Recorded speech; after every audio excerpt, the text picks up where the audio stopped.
Hello, everyone. We are do that. live. If you are on YouTube, I'm the drummer. I'm the guitar guy. I don't know the song. Yeah, it's some free thing I got off of. You know how I've had history with trademark violations on here. Oh yeah. So. You know what's funny about that? That even some of the free stuff that they include in, let's say, the YouTube library, like so that the community can use it. Yeah. Some of that even still comes up copyright. Really? It's crazy. It's crazy. Well, this is a special podcast we're doing today.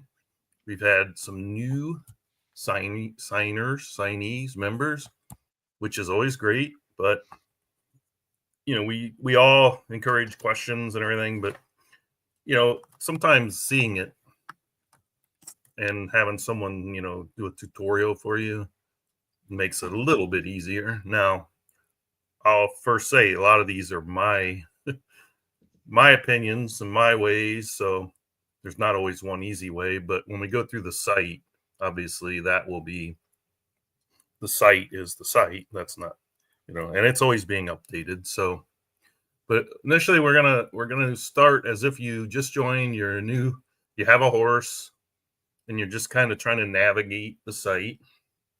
Then, time permitting, we'll go into, if you don't have a horse and you're buying one, how to buy one. And then training and entering will be last because it's a little more than basic. It's pretty easy to do, but placing your horse, putting your instructions in is the key element here usually.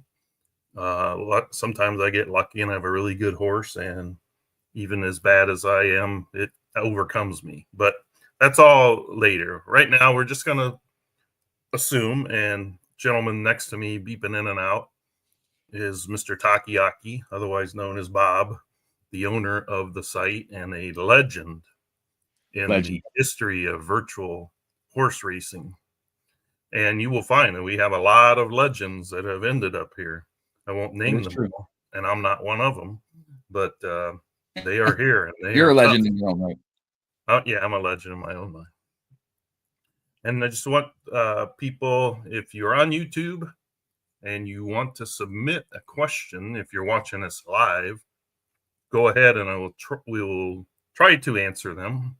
Got another gentleman coming along a little bit later, so give you diverse opinions. But let's jump in. Bob, you might have to help me a bit because once I go to share my screen and move things around, I won't see what the screen is showing anymore. So if you can't see what I'm talking about, just yap at me. But okay. I'm going to get rid of us and go to the site screen. Now, are we full page here on this?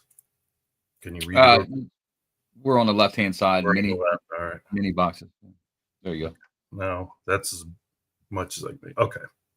So this is the home screen you will see once you have logged in. A lot of menu options across the top and a lot across the bottom. It's not as overwhelming as you would think. You will quickly find that you have favorites. Now, this is what I refer to as your main screen or main stable as you see it up here. You'll see, your stable name, your current jockey colors. There's breaking news across the top, such as me setting a track record yesterday, although you don't see that right now. You can show your balance in regular, what we call game credits and bonus credits. If you don't want to see that, you hit hide and they're gone. Oops, messages like that will pop up every once in a while. Across the left here tells you which meet we're doing. We have 4-month meets here. We're on season meet 59, which will end December 31st. If you click on here, you'll go to the standings. This is a schedule, but I go through these other ways, to be honest with you. Current track conditions for the day. Dirt will either be fast, good, or muddy. Is it muddy or sloppy? I think it's muddy. turf will either be firm, yield, or what's the other yield one? I've drawn a blank here. Soft. Soft. And then you can see for the next 7 days, these will be the condition. You can see almost all fast and firm. And here we have good and yield. If you go to enter a race on the 24th or beyond 7 days, the conditions that are showing as you're entering may not be the ones on race day.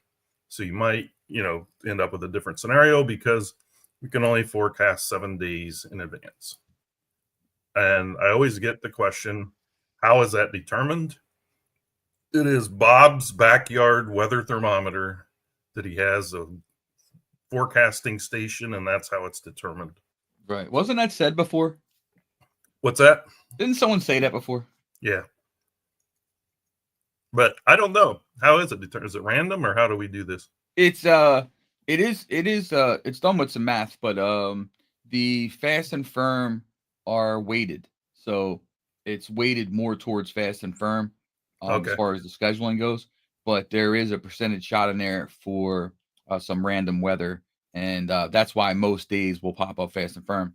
And Okay. but you could get a few wet days in a row, but really it's weighted the other way. So Okay. it's And- the point that you made is a great point that when you look at the schedule further out, there is a default setting. So I think it defaults. I don't know which one it defaults to, but it defaults to something. I sort of think it's good, and yeah, and I guess I could change that, but really just look at that 7 day day and then they're locked. So whatever shows on those days, that's going to be locked in. Yep. You see some other things. Multi-train, we'll get to that in a little bit. The daily report is cool because you get to see things that have happened over the last day. Oh, look at that. True TV from Black Ace Stable breaks the cow record. Oh, that's nice, huh? And there's other, you get to see all the winners yesterday and other statistical who's been breeding. Oh, I guess that one's so big it jumped to the bottom. Who's been breeding, stuff like that. But that's a little more detail. We're trying to keep this a little more basic. So main stable is what you hit to get back to this page. You also see your lifetime stats, or you could show, here's my 7-day stats, my 15-day stats, just this season stats, or you can pick a start and end date if you want to say, gosh, I wonder what streak I've been on the last 20 days or something, or the last 2 years or something. So I usually just leave it here. The next section is your barn section. You will start with a barn. You can have as many barns as you want by just hitting edit barns and then hit new if you want to add a barn, or if you decide you don't want it anymore. You can delete a barn, but you can't delete it if there's any horses in it. So make sure you take all the horses out. You can rename it. So like an age change, I change the names of all these rather than having to move the horses around. I just change the name. This one becomes 4-year-old, or that one becomes 5-year-old. You know what I'm saying? I have a few tabs. I've seen some people have 20 tabs, so it's each your preference. I have only these because I do most of my work on a spreadsheet. So this is just sort of grouping them, but you can also move them up. Say, hey, you know what? I need to start working on these unraced. The first one I named landing. I'm not sure what it might be called. I'm not sure what it's called when you first start, but any new horse you get, they're always going to land in the first tab. I guess you could move it around, but I think it's default barn 1, I think. Okay. But if you get a new horse, buy, breed,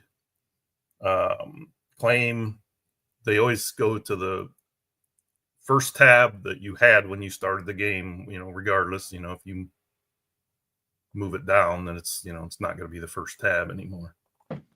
So that's how you kind of mess with the barns. And usually when you transfer horses, buy horses, or auction, whatever, usually I believe they appear in the the landing barn or the top barn. Okay, so it's gonna be the top barn no matter what. I think so. You name it. Oh, okay. I've always had that one first. So I've never tried anything different. Maybe later on I'll edit this and call it Unreached, or I'll create a new one called New, because that's an original name, New, and I'll put it up top. We'll test that out.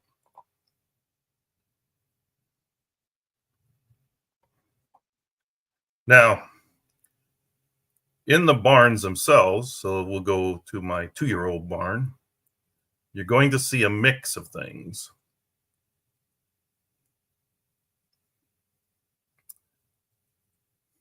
Is my screen black?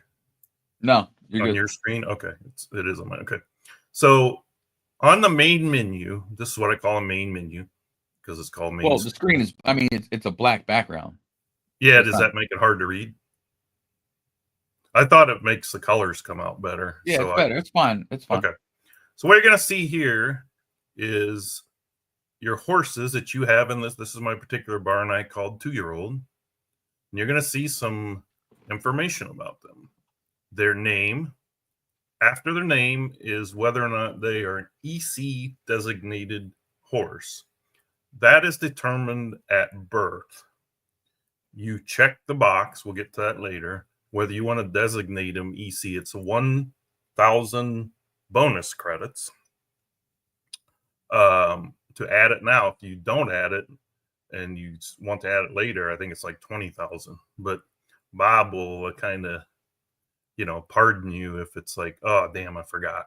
You get a couple little freebies he'll add, unless he's going to shake his head no, but I doubt he will right now. The difference here is there's EC races designated. If you don't have this EC designation, you cannot enter those races, and they're usually the top races, and even all the way some maidens and all the way up. So you can roll the dice and say, you know what, I'm not going to pay a lot for this muffler. I'm not going to pay this now, and maybe I will breed 30 horses and only one of them will be good, or buy 30 or whatever, and I'll just go back and I'll save a little money here and there. But I don't do that. For that little bonus credit amount, I do them all. There's certain ways of purchasing. I believe it's vouchers where that's included in the cost too. So if you ever see it as an option, then you have the choice of picking it or not. I always pick it. If you don't see it as an option, it means it's probably included in the voucher. I know when you breed your own and when you go to purchase a sales ring horse, I know that you have the option of saying yes or no, and I always say yes. Moving along, the status here will be green if it's entered into a race. If it's queued up but not entered, we'll show you that here. Skipping ahead a little bit, but just to show you what it looks like. If it's queued up but not entered, it'll be counting down. It won't always be red. I think it starts yellow maybe. When it gets down to either 1 or 2 days, it turns red and it tells you, hey, you know what? It's queued, but it's not entered. So now I'd go over here and I'd say, oh, crap. I'm going to run out of time.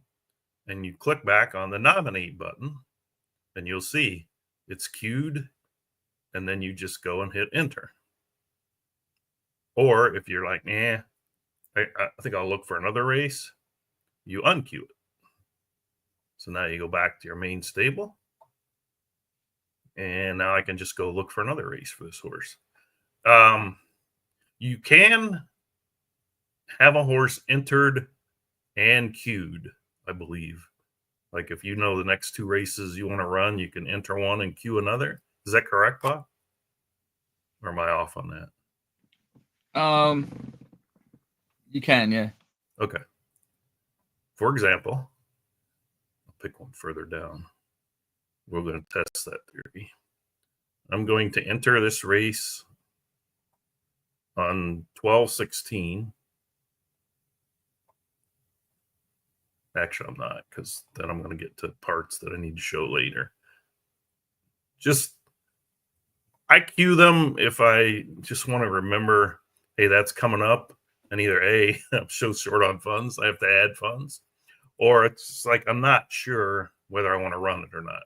Any race you enter, you have the ability to withdraw from with a full refund up to, I think it's 24 hours before the race. So even if I entered a race 5 days from now, instead of queuing it, I could go back in and, pull my entry. But you get past a certain point. Once the race posts, and you'll see that when you go to enter it, when the race is going to post, then if you withdraw, it's 100% forfeit. Now, going across here, I know I'm probably getting farther down than basics, but the train column, you'll see a T unless it's been trained that day. So we'll go over here to our favorite horse, Blazing Lass. And we'll just go into train, and I don't want to get too detailed, but all right, train horse. Now you see the horse has been trained. You also see the next section, which is all the different metrics, meters, they have different terms. And you'll also see that this was after it was trained. This is the results. It's not ready to run after I trained it. Now here at Digital Downs, you can train them 1,000 times a day you want. Reset the meters, train, reset, train, reset. There's no limit on how often you can train a horse. Just always make sure after you train, before, if you haven't entered a race, before the race runs, go back into the horse and just say reset meters, and it resets. If you have a bunch of horses, I'm getting ahead of myself, but if you have a bunch of horses that need to be retrained, you can go into this thing called assistant trainer further down the row, and you can just click and say, you know what, I just want them all reset, just to make sure they're all reset. I do that after a day's races because, if I had like 8 or 9 or 10, or like Pancho, sometimes he has 50 horses running, and you don't want to go into it horse by horse, so you can just easily do it there. We went over this. You see the age, the sex of the horse, its preference, turf and dirt. Now, doesn't mean if it's a turf preference that it doesn't like dirt, or if it's a dirt preference it doesn't like turf. Every horse is unique. Some run equally well on both, some don't.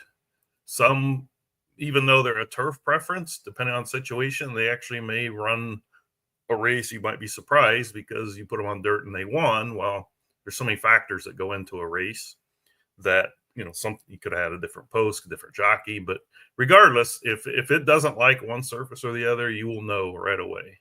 It just won't look any good at all compared to what it did on the other surface. I found that a lot of them can run either surface, but I like to start them on their preferred surface if I can. If not, and I enter them not on their preferred surface, and I keep referring to my spreadsheet, I will tag them that they're not on their preferred surface, so I don't hold it against them if they did bad. You can see here's all the meters and we'll get into the different conforms of a horse. The entry column shows that this horse is entered, what date. So he's not entered until the 27th. If you want to see what it's entered into, you can click here and it'll take you to a page. See, this one's in an E division race. Now, I will warn you, a lot of times if you go back, sometimes depending on what page you are, it'll kick you out of the game, of the site altogether, and you have to just hit reload and it'll come back up. Additional information is the last time this horse ran, you can see, not happy with this horse right now. So it's been off a while. At Digital Downs, you can run a horse every 3 days. So when you see a horse in green, it means he's okay to race. You see a horse in red, see this horse just ran yesterday, so he's red. Red just means he's not eligible to race. It doesn't mean you can't enter them into the next race. When you go to enter them, you'll only see races that it's eligible for. Like in this case, I won't see a race on the 16th or 17th because he wouldn't be eligible for it. So that's when you're going to see your red and green. Like I said, don't be alarmed by red. It just means he's resting, but he can still be entered to go. If you have a horse that's never run, he will be gray like this. I believe that's the only time they're ever gray, is when they've never run a race.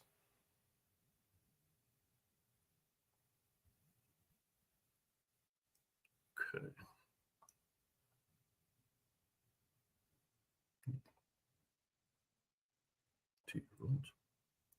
Now,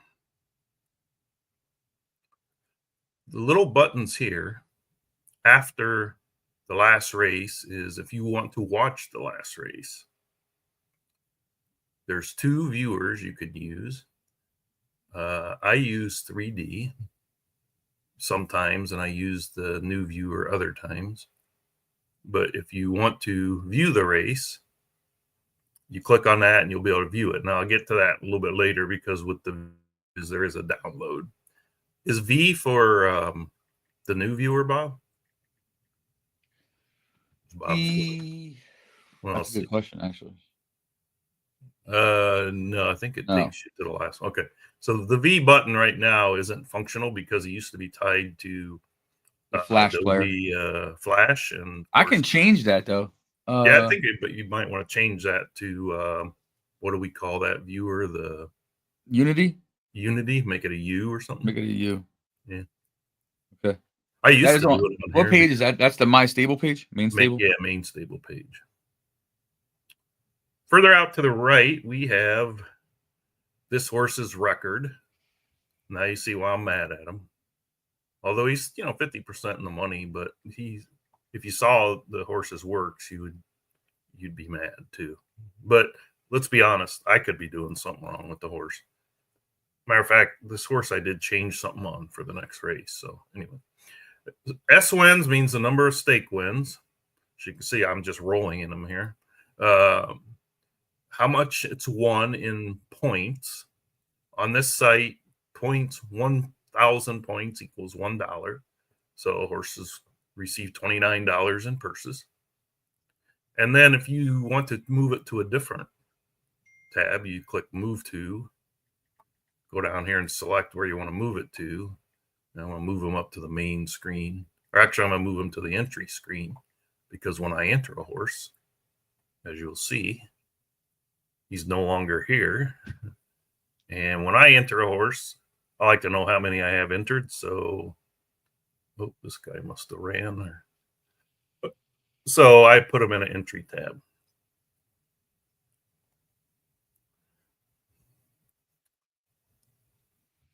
If you want to change the sort order, you can click on several columns and do it. Like, you can do an entry, you can do age. I mean, all these are the same age, so it's not. And then I don't use this one as much, but I guess if you pull it up, you can do the same thing. I'm just lazy, and if I want to sort by name, I click on the name tab. Now that is the main stable page. If you click on your horse, you go to what I call the main horse page, and you'll see this horse. But that's not what I wanted to do next.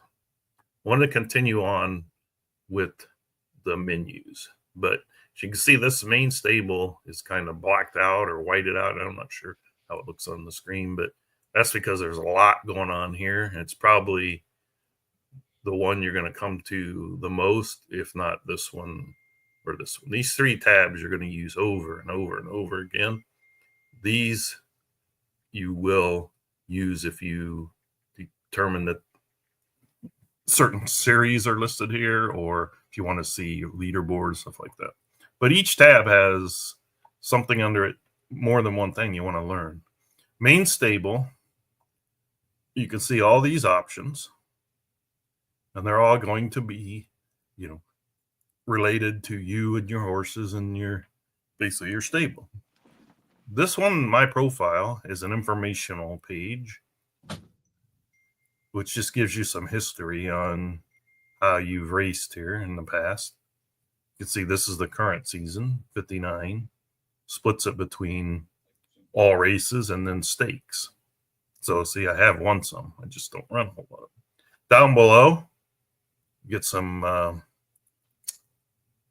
active horse earnings, some information on some of your best breeders, how much their foals have earned, some achievements. Now, I'm going to have Bob look into this because I have some BC wins. They're not showing. But then you can look at your racing record across many different statistical categories. How are you running on dirt? How are you running on turf? How about sprint races, which I believe would be defined as 4, 5, and 6 furlongs. Route races, which would be 10, 11, 12 furlongs. And then how are your maidens doing when you put them in? How are your maiden claimers? There's allowance type races, including what we call now division races. Starter allowance is usually for a horse that's ran a claiming before, and now it won't be claimed, but it's eligible because it did run a claim before. There's other specific rules in the instructions. How you've done in stakes. And there are stakes races that aren't graded. The gradings of the stakes races are 1, 2, 3, 1 being the best and most lucrative. But all of them usually have really nice purses because Bob adds a little money to them as well. Free money. Then you can break it down by age. You can see I mainly run the youngers, 2 and 3s, 4s and 5s, since I'm more of a breeder. I kind of don't run 4s very much, but that's just my preference. There's a lot of activity in 4-year-olds and above. It says here I'm elite. I have no idea why I'm elite, but I'm elite. Must be my wins. I don't know. I've never seen that before, to be honest with you. Or maybe I'm in all elite wrestling. That could be. Yeah, it's by wins, I think. Okay. Next one is horse stats, which is very kind of eye-opening. You'll see your horse, all the horse information, its record, its ratings, and you see, oh yeah, this horse has won a lot, and he does pretty well. This is actually the best horse I have, these two.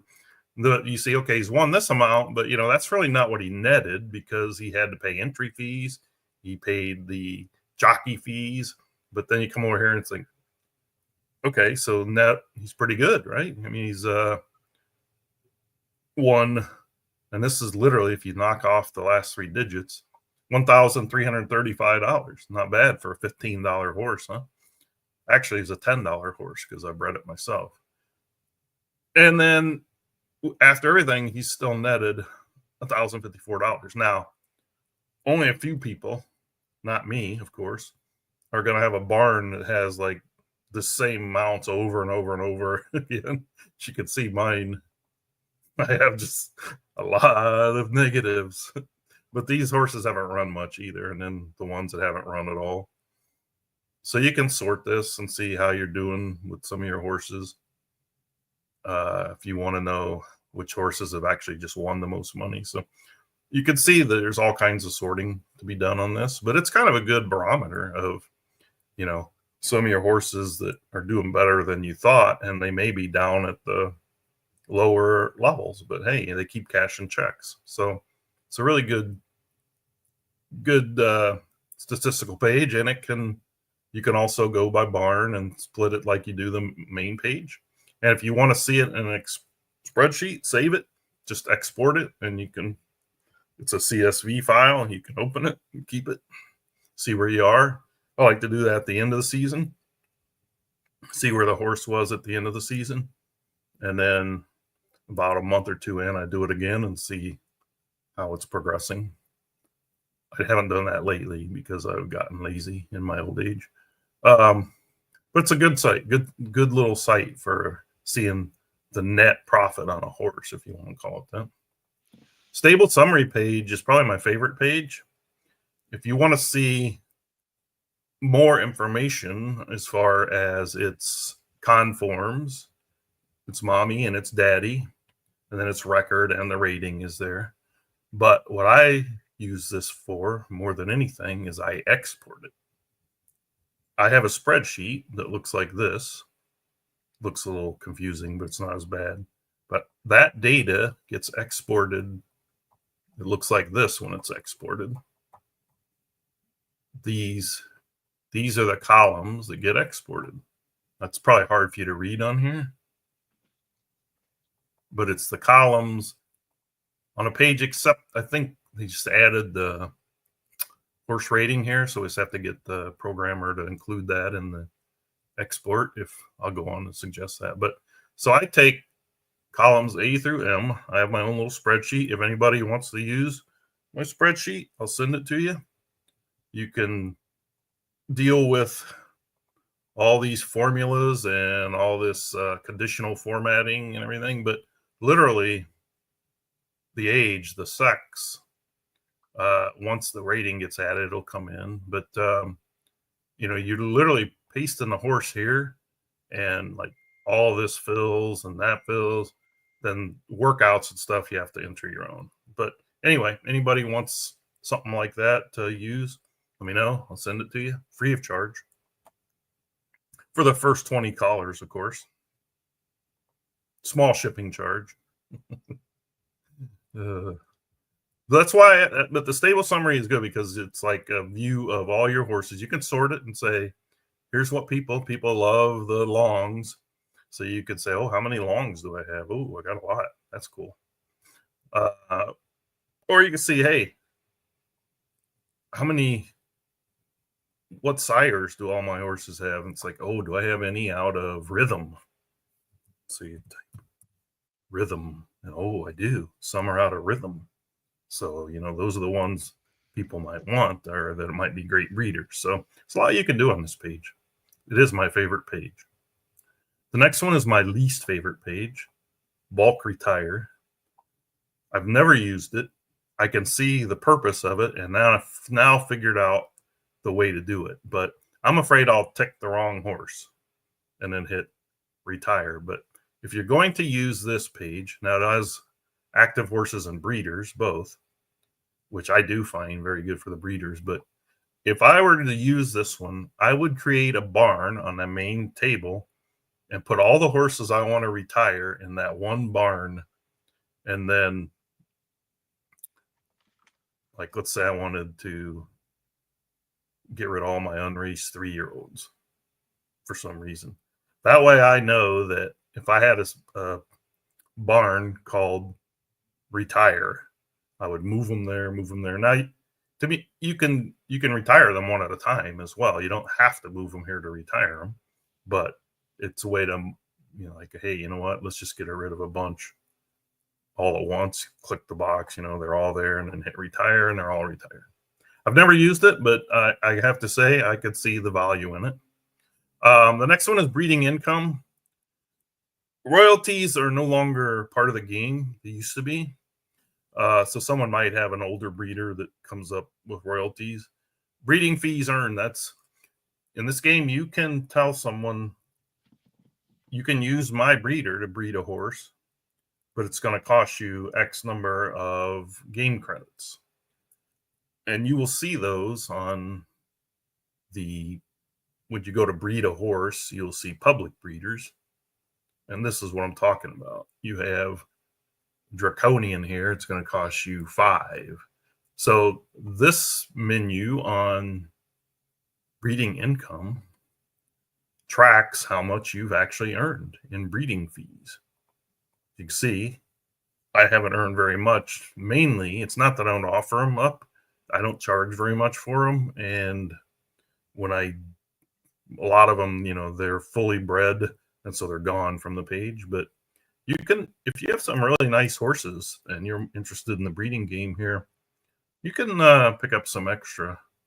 There's certain horses you can, get $25-50 a breed for. That's pretty rare. You have to have some rare combinations or offer up some really fantastic bloodlines and winners. But I'd say on average, most of the breeding fees here are $5. Some of them, usually ranges 2 to 10, but I'd say on average they're 5. If someone has a different thought on that, again, that's just my opinion. But it's a cool little page. Breeding barn summary is similar to your stable summary. It gives you all your details on your breeding barn. There's some very key things to look at. If you highlight over this one, you can get this kind of the same thing that's here, but you can also see the sire and the dam. But what I like about this is I like to see how much the foals. So average per offspring. I mean, Angel Share here, it may only have one offspring. So that would distort, the earnings per offspring. But you never know. So, but this is the good one I like. Average per race. So of every race that any of your offspring enter, that's how much they're earning. So you can see it's motion to strike. Offspring now, again, you can see it is 51 races. And then the earnings overall been 787. So it's not a 1 or 2 race deal. Now, what I also like about this is the old how much have they won. So you can see who's doing all the winning. Now, let's go back to average per race, just so you know. There's a big discussion about horse rating on here and how it applies to breeding. We haven't touched on horse rating because we're going to get into that in a little bit on what's part of your horse. But look at this horse here, my second, 600,000 in full earnings, and look at him. It's a 99.25 rated horse. Horse ratings here go from, I guess, the 80s, high 80s, all the way. The highest, I think, has been 112.50, which was mine. But any horse over 100, Hey, Lee. Yes. 1 second. Do you know where that branding thing is for if you wanted to take an intermission, how you could put that up, right? Branding thing. Like if I want to stop and rest? Yeah, if you hit brand on the right and you go down to go all the way down. I'm sorry, on banners. Wait. Hold on, brand. It's brand. Right? And then you go to loop, to where the loop section, video clips, and it has the starting soon. Did I go by it? Huh? Oh, right here. Loop. Video clips, and then it says starting soon there. It's like the 4th one down. Okay. If you ever just want to take like, you know what I mean? Starting soon, you mean? Yeah, the one that says starting soon. Okay. If I want to go to the bathroom.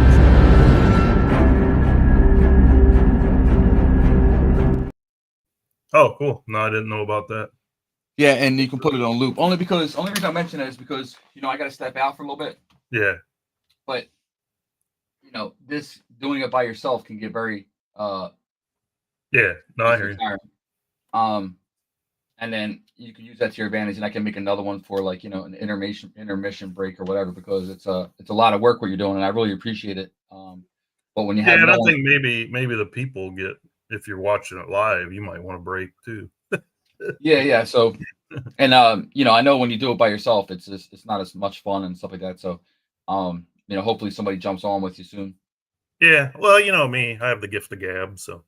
Yeah. Anyway, I just wanted to make sure you knew that was there. Okay, well, cool. Happy birthday to your kids, and we'll see you next time. Thank you. Yeah. Anything urgent? You're still on. If you're still here when I get back, I'll jump on.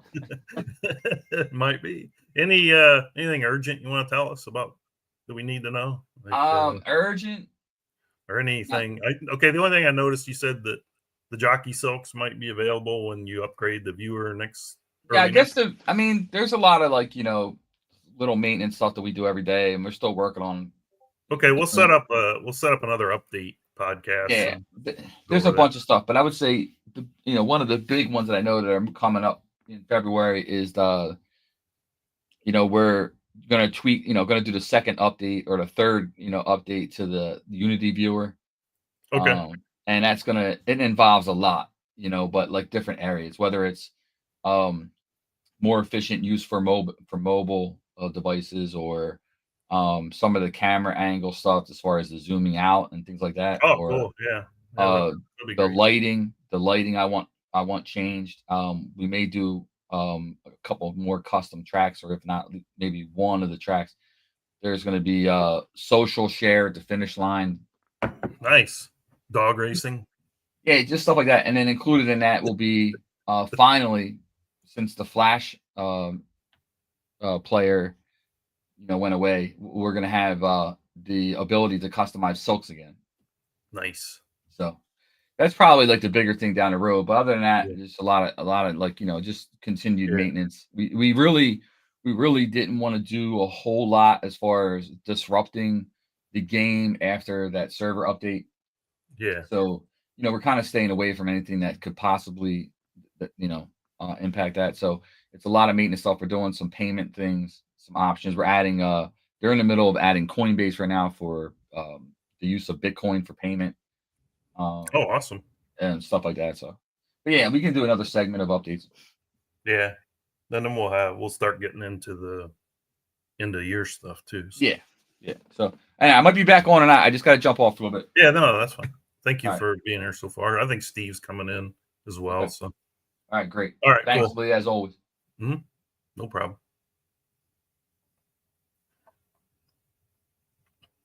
So let's talk about the breeder page. And you can see that a lot of my top breeders, as far as totals won and won by race, are your horses 99, 101. There's 106, 105. But if I sort this by rating, like these are my top rated horses. But you can see they're not necessarily the best breeders. Could be for several reasons. One, I'm not pairing them right. Two, they are a breeder that raced well, but just doesn't. It's I don't want the term dominant or recess. Like the other match with it is passing its traits on, and this one isn't happening. Ideally, in this game, people strive for the horses with the highest ratings, because we haven't talked about horse rating yet, but perception is higher the horse rating, the better the horse is. When actually, the higher the horse rating is, it might have more potential to be good, but by no means should you be upset by getting lower, which I call lower, like 100, 102. The highest earning horse ever on the site, I believe, is a 103. So, mind you, given the choice of a higher rated or lower rated, you're going to like to get the higher rated because you think it's going to be better. And it's, there's a lot that goes into horse rating. It's kind of a little secret. We don't know the exact formula. A lot of things go into it. I don't personally believe breeding capabilities go into it. So if you have a horse with really good conforms, but maybe didn't race well, maybe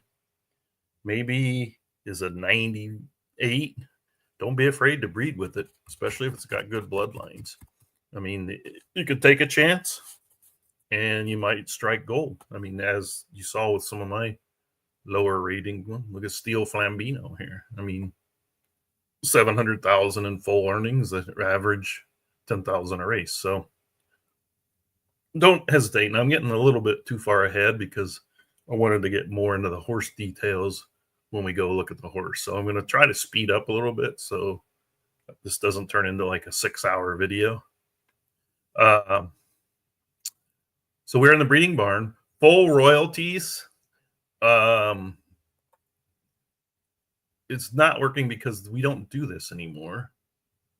Used to be you could lease, you could pay a reduced fee to breed if you gave up a percentage of the horse's earnings back to the owner of the Siren Dam.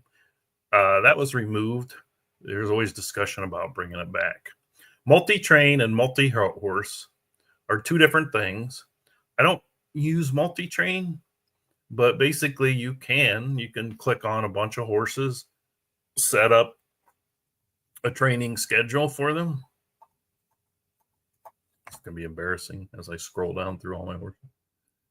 And then you can you can ignore this left section. It's not used in the game as much or hardly at all for anyone except the older veteran people that might still use it. I doubt it though. But timed workout is what you do. You set it, and every horse you have on here will work. So 6 furlong fast is a lot of popular works to evaluate a horse, but you still would have to get through all the horses, to see them all. So it's a good little tool, but I to be honest with you, I like to go into each horse and set it up and train it and look how it did. So I don't use that one. Multi-train is different than multi-horse. Multi-horse is you can set up 5 of your horses to train with each other. Selecting, I always use the same jockey because you can have the same jockey on all 5 horses. I do the same jockey because it's a variable I want to take out of the training. I want to say all things being equal as far as them having the same jockey. You set the weight, but theoretically, when you see that you have a 2-year-old, you would want to set the weight at the right amount. It doesn't automatically fill for you. You set what instructions you want to use. And then you set the information, dirt or turf. You have a couple tracks you can do this at. Distance, in any of the distances. Then you hit train, and what you'll get below is a little result. Here, I'm going to do it just to show you how this works. So I want all 5. Now, where I'm going to, I'll just start picking horses here.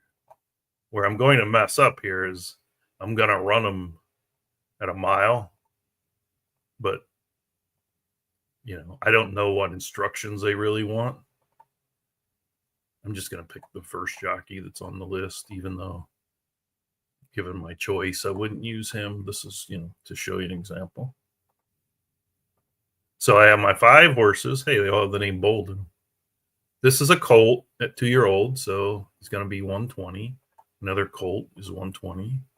Now at 3-year-old, this colt should race 122. You won't have a situation in the game where you race 2-year-olds against 3-year-olds, but for this, I am. Actually, no, let me change it because I don't know. Maybe let's get out of the bolts. Let's go to the devil here. It's 2-year-old colt, so he's only 120. 2-year-old colt, 120. 2-year-old colt. In this game, colts carry 2 more pounds than fillies. We do race fillies against colts, which sometimes, actually, I should say,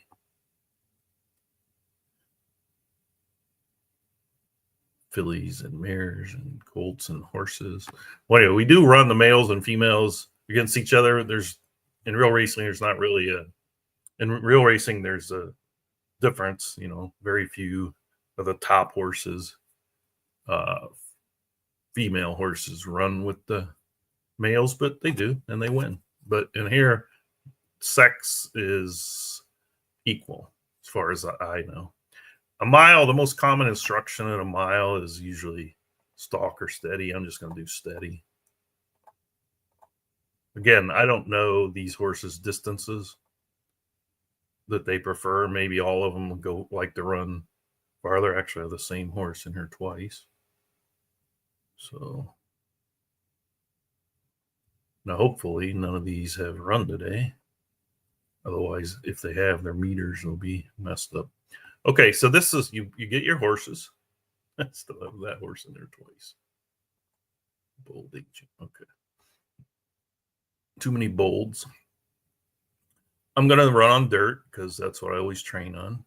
We're going to run on Belmont, which means the 1 mile go around one turn. I think it also does at Gulfstream. 1 mile or 8 furlongs or 1,600 meters, depending on where you're from. Now I'm going to hit train. And you're going to see Bold Secret here, the rail horse, 1, Devil Trill. Bold Secret, you can see wired the field in a 135.08. And then you can see the rest of the results. Diamond Kid just couldn't hack it. The cool thing, though, is you can reset the meters and do it again without leaving the page, or you can move them around. Now, if you want to change horses, you hit reset all, and then you can enter new horses. So what is this for? People that use this swear by it, that we're going to get into this later, but when you train a horse on its own, you have a horse that has all the perfect conditions, right? He's in the 1 post. He will face no opposition. He will be, not panicked, not looking right, left, anything. So it's ideal scenario when he's training by himself. How that same horse is going to react with other horses could be completely different. It's something that makes a game unique.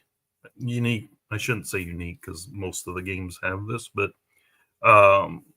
it's very common practice that, look at all the horses that do bullet works in real life, which is the fastest work of the day. And a horse never does anything when it races. So this is a way you can possibly see how your horse is going to react to other horses. Like I said, some people religiously use this. Again, I have too many horses, which is sad.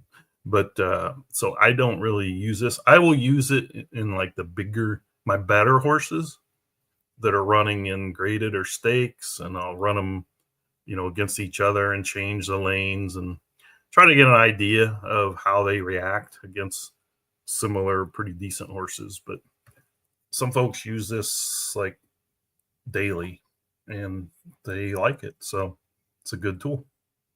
Assistant trainer is one of my other favorite because it literally, what I use it for is I could just go in and say, all my horses, I want them all their meters reset. Because who knows, without going through them one at a time and resetting them, how many don't have their meters reset. So that's an awesome feature in my book. View breeding stock is a look at your breeders. It doesn't have as much detail across the page. You can hover again and see some of the other details, like earnings per race is the one on the right. It gives you an idea if you have it up for a use, or if you've reserved, you can actually reserve breeds and say, hey, Joe, here, I put a breed up for you for $1. Use it whenever you want. This will tell you how many breeds it's used on the year, but this will tell you actually how many breeds it has left in its career. Okay. The way this works in breeding, a horse has to be 4 years old to be able to be a breeder. Obviously, no geldings are allowed to breed. It has to have run at least one race. If it's 2-year-old, 3-year-old, it cannot breed. If it's 4-year-old and hasn't run a race, it can't breed, but it only has to run one. The current status on breeders: sires, males, whatever you want to call them, horses, get 45 breeds in their career. However, you can only use 15 of those in a season. So doing the math, if you use them all every season in the last 3 years. Now, you don't have to do 15. You can do 5. But if you do 5 and you start with 45, he has 40 left. The next year you don't get 20 or 30, 25 or any other number because you didn't use them the season before. So regardless of how many breeds you use in a season on a sire, it only has 45 total and you can only use 15 a season. So if you don't breed it, say you breed it 10 times each year, it'll go 4.5 years. The dams listed below are limited to 30 in a career, 10 maximum in one season. So that's a slight difference. That's why you tend to always have a lot more sires than dams, and dams tend really top-notch ones. Breeding fees seem to be a little bit more valuable. So that's how you look at your breeding stock. Now, again, this is the main table.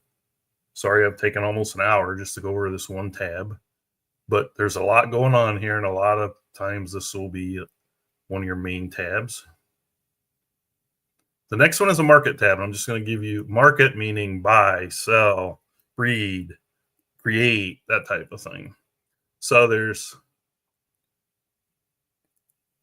3 methods of getting a brand new horse with you as the breeder, I should say. You breed your own. Whether you're using somebody else's sires and dams or your own, you can breed it. You buy from the sales ring, which is probably the most common. Or you do this create a horse, which is typically not, the horses aren't as good, although some of the folks on here are successful with them. But it used to be the only method to get a horse here, so it still exists. But the preferred method right now is either breeding your own, buying from the horse sales ring, or getting a claim on another horse, or just buying a horse that's for sale. Those are the ways you can acquire a horse. Now, if you go to the horse sales ring, you're going to see a menu that looks like this. Sales ring. If you have a voucher, meaning you bought into a race package or something, and you have vouchers, or you won one from the, we'll talk about a little bit later, monthly meet or handicapping, weekly handicapping contest. Any voucher you have will be here, which I don't have any. So if you click on one, it'll automatically fill in there. I don't have one right now. So for me to buy a horse from the sales ring, I would have to use PayPal or my own credits, game credits, they call them. And this is what I was referring to earlier, the EC nomination. I always do that. Otherwise, you might miss out on some of the nice races. And then you can pick one horse at a time, 5, 10, 15, 20, 3, 5, 10, 15, 20, or if you really want to go crazy, buy 100. Each horse is $14 from the sales ring, plus the $1 bonus credit, making it, if you see, 15, roughly 15. You would then hit either PayPal to purchase it through PayPal or buy using your credits. So that's, if you don't have a voucher and you want to get sales ring, you purchase them. Now, what do I get? Well, if you look here in the DD bloodlines, these are all the sires. And you'll recognize names like American Pharoah, but there's 400 or more. And then you get to the dams. And of course, you'll recognize some of them, especially Winning Colors and Zenyatta are here. 400 or more sires, 400 or more dams. But however, when you hit horse sales ring and you say, I want to buy one of those, you don't pick the sire and the dam. We all like to pick the two best every time, right? They are randomly selected. So you could get Secretariat and you could get some horse from the past you never heard of. Same with the sires and dams. But if there's a different quality level of all the horses. Like, they're not all great horses. There's great horses, good horses, average horses, not so good, and then garbage. Because if every horse that came out was great, then we wouldn't need to buy so many horses, right? And it wouldn't be as much fun. So if you buy one of these guys or girls, you don't choose the sex, and you will randomly get paired up. The other option, which became new on horses, is a lot of people like me choose to breed with their 4-year-olds. You can actually switch this to a 4-year-old. It's like, oh, good, I get to breed a 4-year-old. You got the same button and some choices. 4-year-olds are bought with bonus credits, and we'll go over the different credits here in a minute. But all 4-year-olds are geldings. And the main reason for that is because if it was this easy, you would just breed a 4-year-old, buy a 4-year-old, and just immediately start breeding with it, which isn't the purpose of this. It's to enhance the racing 4-year-olds and up for various reasons. The main one being that a lot of people like me get into the breeding, and so we don't race our horses at 4 years old, even though they're quite capable. So that's the other option from the sales ring. So you can buy a 2-year-old, buy a 4-year-old. The 4-year-old is always a gelding, regardless. The sire and the dam are going to be randomly, through the algorithm selected. And when you buy it, it'll show up in your barn. I think the issue was which barn is it going to show up in, but regardless, it will show up immediately. So that's the most popular way to actually buy a horse. I call it buy and not breed. Some people will say, oh, I bred a nice horse today, when they actually bought it. But the other way is to breed a horse.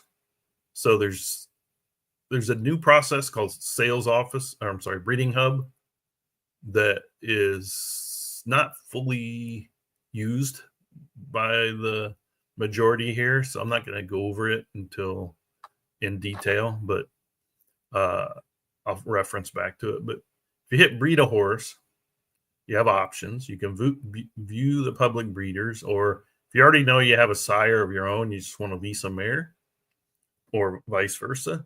Or if you already have your own horses, you just hit quick breed and you'll have access to your horses.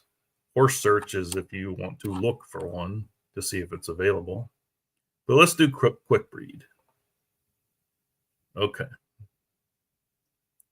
Now this is the quick breeding page. As in everything, your breeders can be in different barns, but this is actually by state. Every horse has a state designation, which is either assigned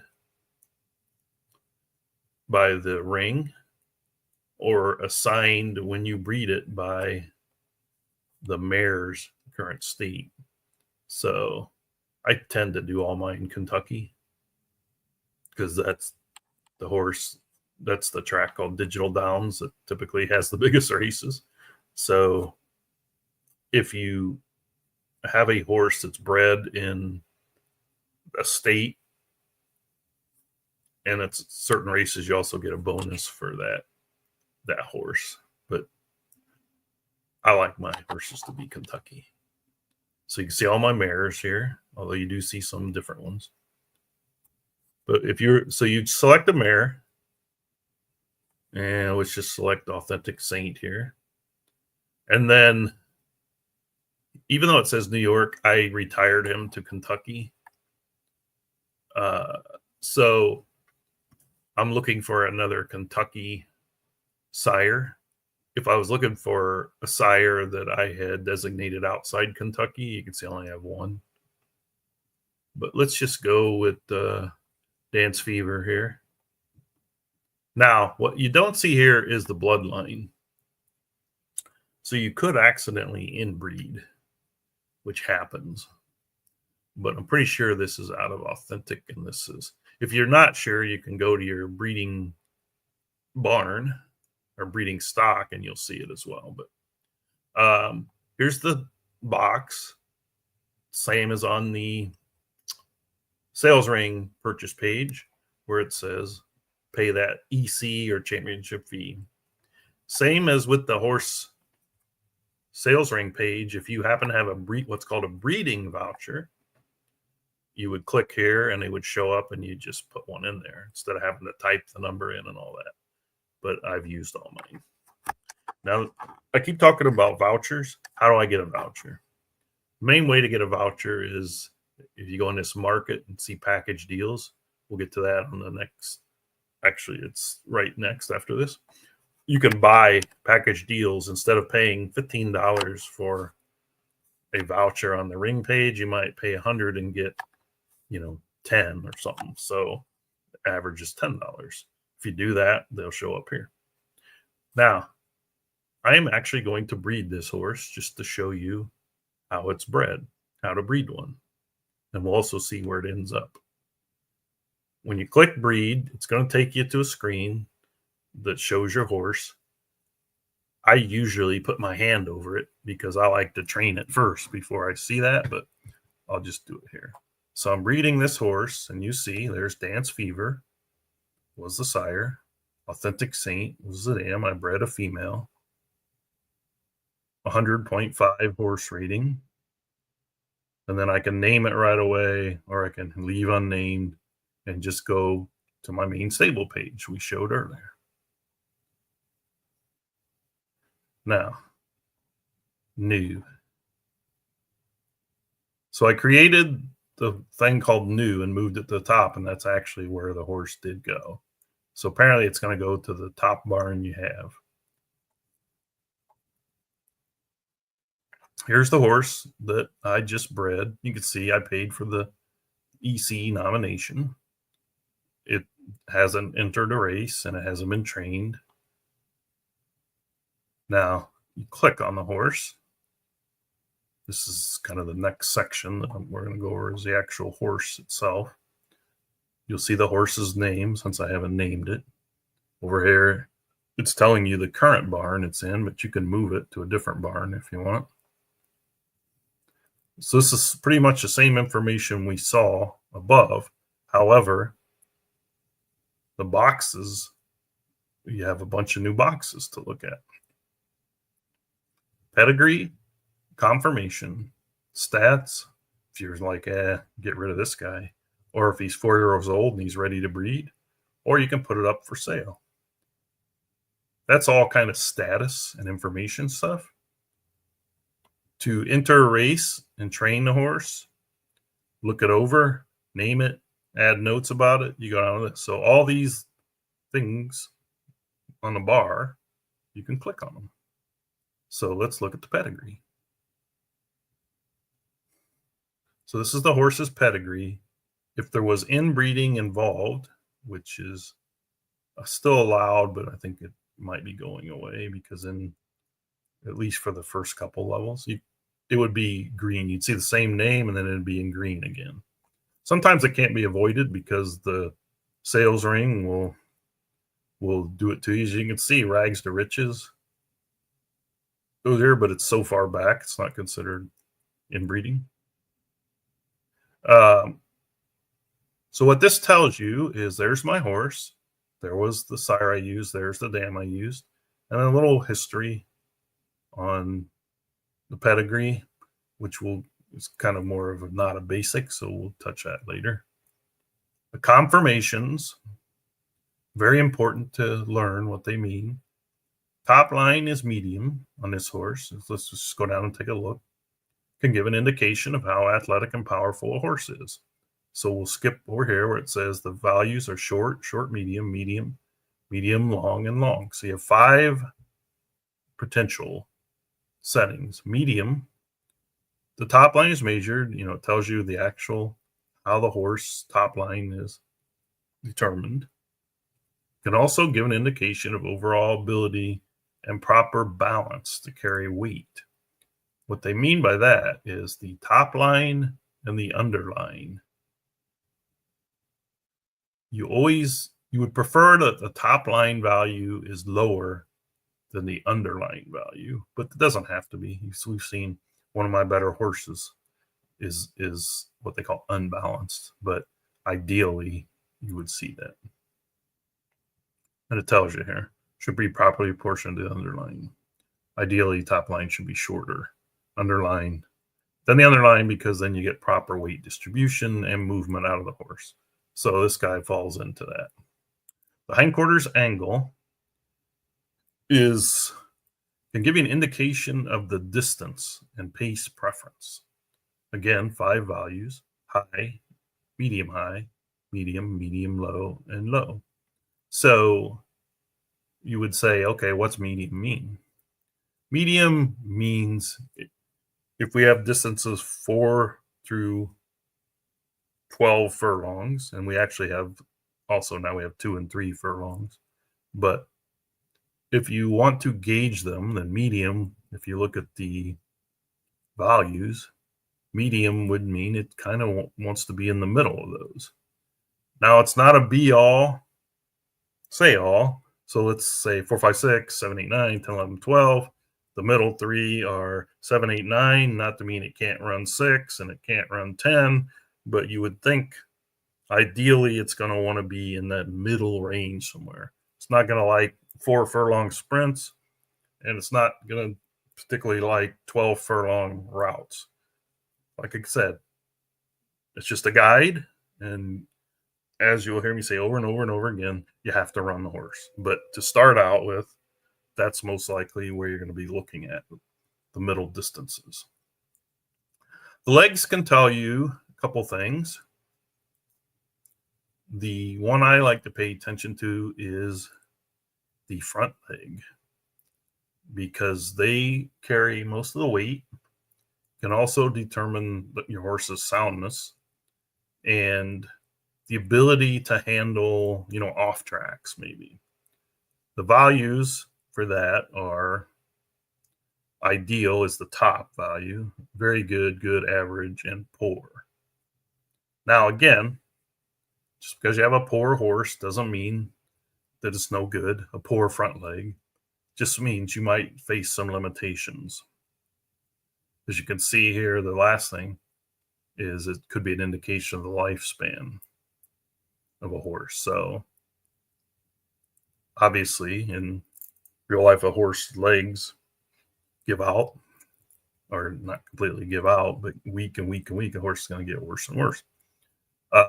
On the rear leg, it's the more powerful leg, and it also will give an indication of the lifespan as well, as you see here. So if you want to summarize it, you want to see good or better, good, very good, or ideal in both. But if you don't, if you have an average here or there, doesn't mean a horse can't be a champion. Poor, maybe, although we've seen horses be run well with poor, but I would assume they just won't last very long. So that's kind of a quick overview. You click on conformation, you're going to see this. You see this rear leg is very good, front leg is good, which is awesome. can also think about this when you're breeding. Let's say this was average. And I had what is this? A filly. I have a male horse. The front leg is ideal. And the rest of the conforms kind of match up. I might be able to get a foal out of here whose front leg goes from good to very good, because I cross a good with an ideal. The math isn't that simple. It's not always 3 + 5 divided by 2 = 4, but in breeding strategies, I usually try to breed up on the legs, and if anything, breed back on the top line, because it might lengthen the horse's stride. But each has their own. It's a little more complex than what I wanted to cover here. But anyway, so this is a horse we bred. His stats, he has no stats because he hasn't done anything. I'm not looking to retire him. And then if I were wanting to breed him, see, it's going to tell me. Has to be 4 years old. Okay. If I want to sell him, then this takes me to this called the sales office. When you go to sell a horse, you can't reserve a horse for someone and say, I'm putting this up for $5 for Joe. If you put it up for sale by listing the amount of game credits, 5,000 game credits equals $5. 100,000 equals $100. Once you put it up there, it's going to go to a sales page where anybody can pay the price and get it. That happens to be horses for sale. And you can see right now, anyone that did that has put their horses up for sale. You can see the various prices. Again, these are game credits, which I guess is a good time to get into. In this game, there's game credits and there's bonus credits. Game credits are real dollar that you can withdraw. They are multiplied by 1,000 to get points.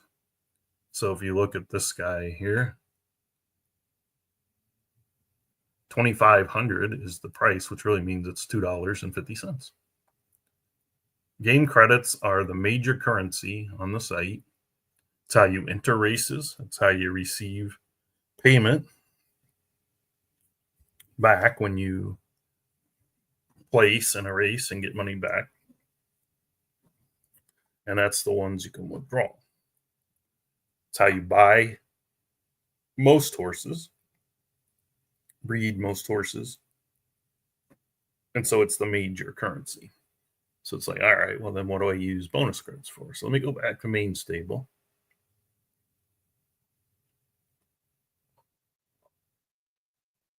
And you'll see mine is $534,632, which means I have $534 in my account, which means, hey, it must have won some races today. Bonus credits, $250,000. Reason I have so many bonus credits, twofold, is some of the races also award bonus credits. So you get game credits and bonus credits for certain races. And also when you buy packages, and I'll show you the packages since we're on the market tab, you can see you sometimes get bonus credits and game credits and geldings and horseshoes and all that. Game credits, right now, if I pay $200 from PayPal, these are all from PayPal. So I buy this package. I already bought the $100 package. That's why it's not there. I would get 75,000 in game credits and 40,000 in what we call bonus credits. And I'd get 10 sales ring vouchers. Now, assuming that that's worth $14 to $15, depending on the fee. These will come with the fee already paid, so it's worth $15. That itself is $150. And then you look at, this is literally cash. So just between this and this, you're getting $225 value for this $200, and then 40,000 bonus credits, 4 geldings, 7 horseshoes. That's all icing on the cake, even better. So these packages you want to pay attention to. They range from 100, 200, 300 And then there's usually one up here for like 50 called the mini pack or something like that. You can see I bought the bronze pack, and that's what it's telling you. So the bonus credits are used also if you want to geld a horse or if you want to put horseshoes on a horse.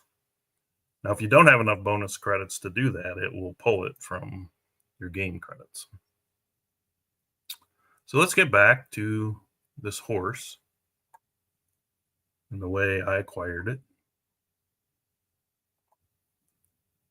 was breeding it. Then if we look at this horse's race history, it's like, oh, it doesn't have any, obviously. And then if I were to nominate it, these are races it can run in. All brand new horses have to run in maidens. They can run in free if you want to play the game, basically without entry fees and without winnings.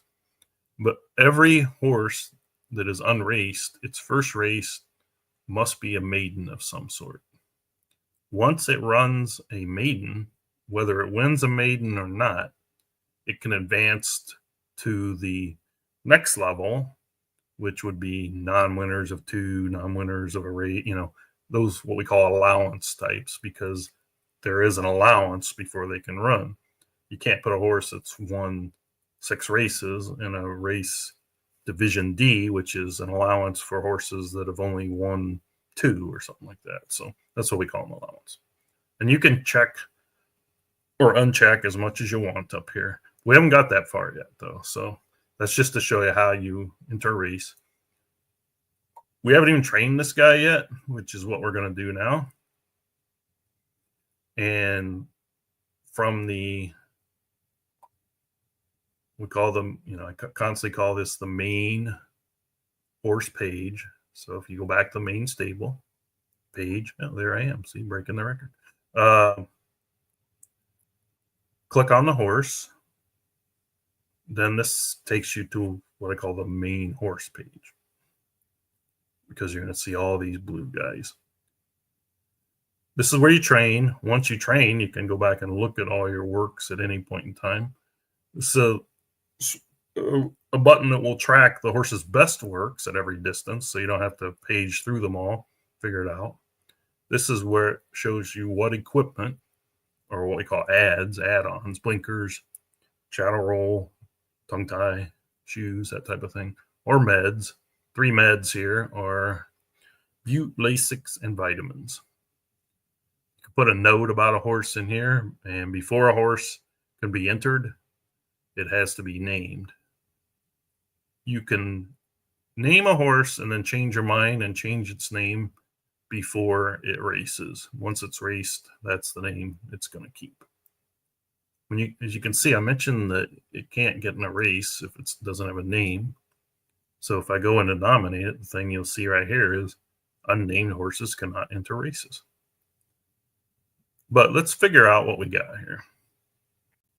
We clipped on the training tab. It brings forward where your meters are at. And when you're training, you always want the meters at 100. Tells you down here that he prefers dirt. Now, I always use dirt on training because as of the moment, there's no difference between dirt and turf. When you train, you're not going to be able to see if your horse is better on one surface or the other, because really in real life, nobody trains on turf. So I think that's going to be removed. It's always going to be dirt.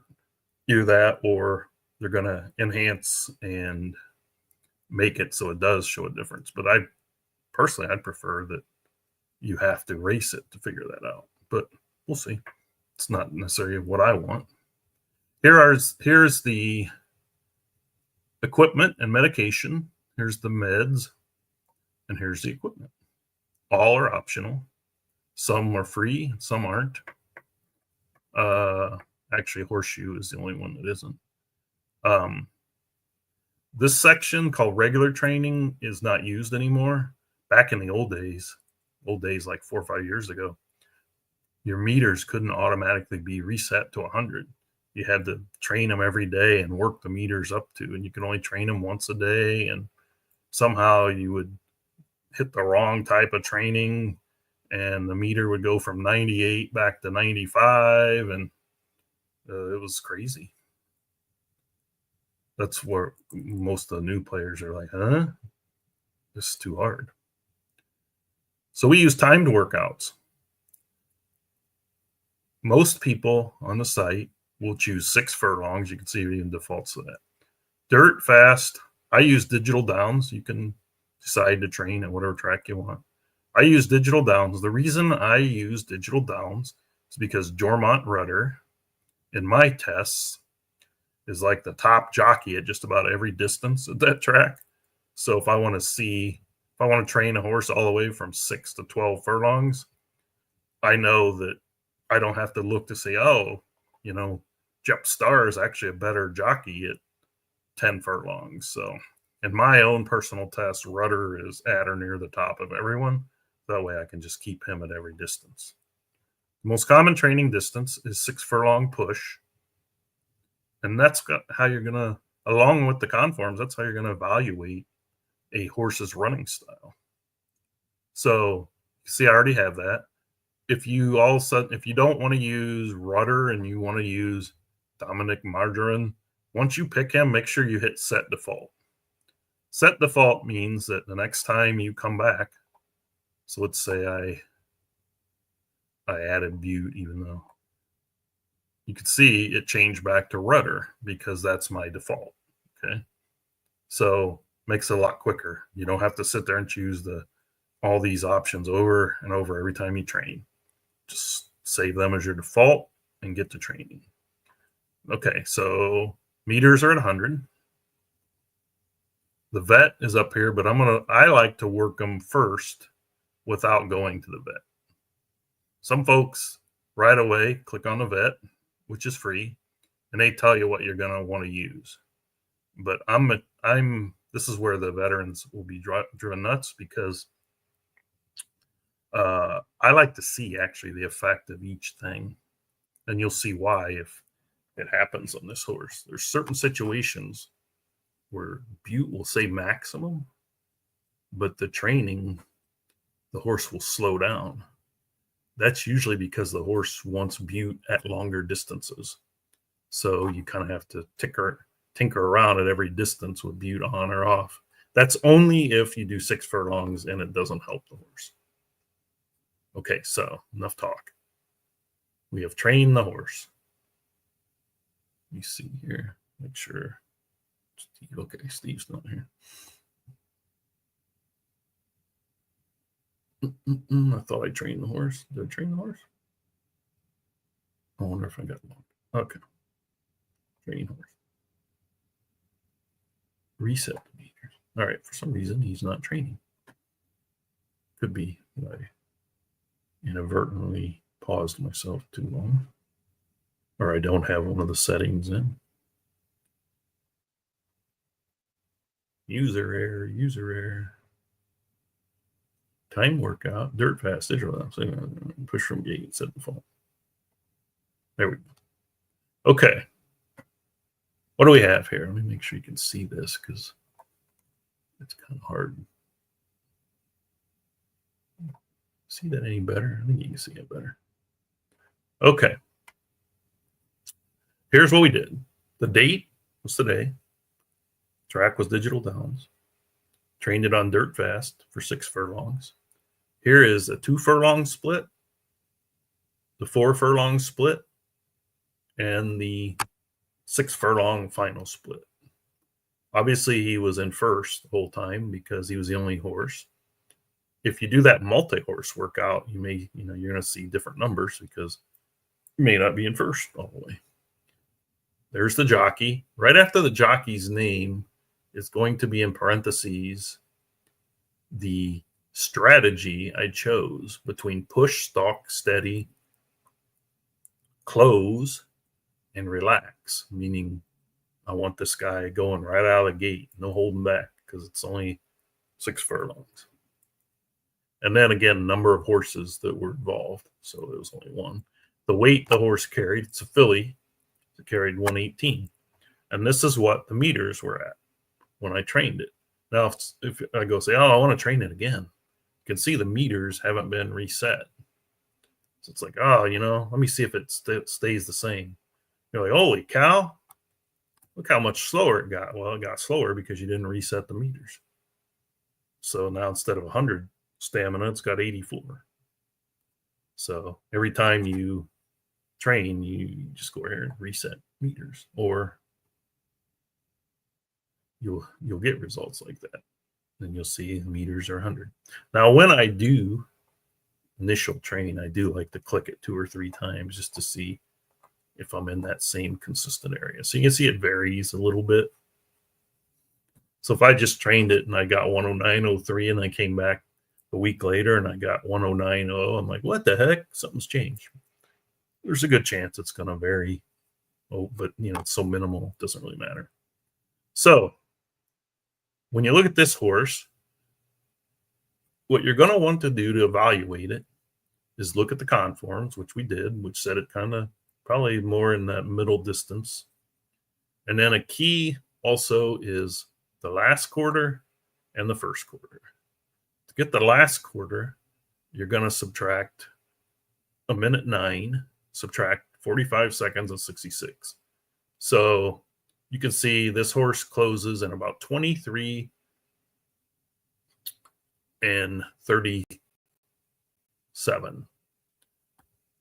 If you know that off the top of your head, you also know that that is the closing for a middle distance horse. I have a chart, some like it, some don't, that will help along with this. Now, mind you, this is before we've done anything to the horse, additions, medications, but gives you a general idea. 2260 horses will get out of the gate around 21.50 for the super fast sprinters and 2290 or 23 for the routers. So you can see it's definitely not a sprinter, which we would call 6 furlongs or less. And you would hope when you add the meds and the ads that he doesn't all of a sudden change running styles. If he does, he may not really benefit from those, but it's rare, but it happens. Okay, so I mentioned a chart I have. I'm going to give you a quick look, and that's it. Quick look.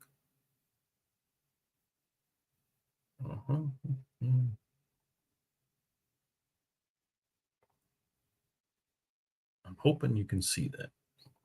Okay, so this chart is not my creation.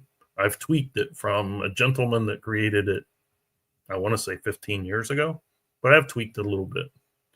So you can see this column is what I use the most to say, okay, a horse to be a sprinter and run, I haven't updated this for 2 and 3 furlongs because they didn't exist at the time, but you can see the difference in the opening quarter.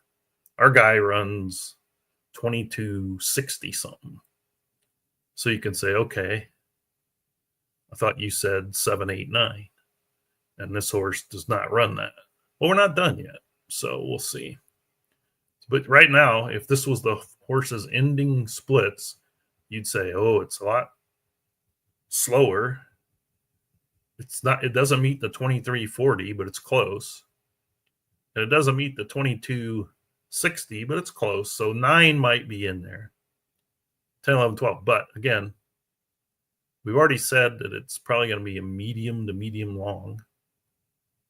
So this proves out right now that the horse is within, 8 furlongs plus, because its speed is never going to get it down lower. So now we go to the Mr. Vet here. He's free. He says, oh, goody, Butte will have maximum. So I do them one at a time. Some people would say, okay, which one's? A click and go. So then even though the meters are reset, I have OCD, so I'll just reset them again anyway.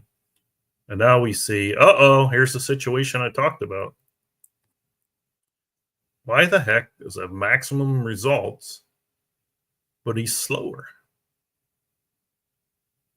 The reason for that is not everything that benefits the horse is going to show in the training workouts. So sure, the workout time got different. He slowed down pretty much in the beginning and a little in the middle, but because that's 12 seconds slower and that's 16. So, but he actually now closes a little bit quicker. Now, this horse is going to be, I'm kind of glad we got this horse, because this is going to be the unique horse where Butte will have maximum positive results, but it may not be at the shorter distances. So for now, I'm going to take it off just to see get a more clear idea how the other stuff reacts. So see, we're back. Now, vitamins will have a maximum. When you see maximum, that usually means the greatest effect. Again, Butte is the one-off, and this is a scenario that doesn't happen. It's kind of weird that it happened here, because it doesn't happen the majority of the time. So we'll have vitamins. When it's maximum vitamins, that usually means 0.1 or greater, faster. So I would expect this to be in the 108.90s. Oh, it's even better than I thought. Okay. So now you can see by adding vitamins, the horse, he got a little quicker up front out of the gate, but it's not going to do as much as the middle and end. You can see the middle,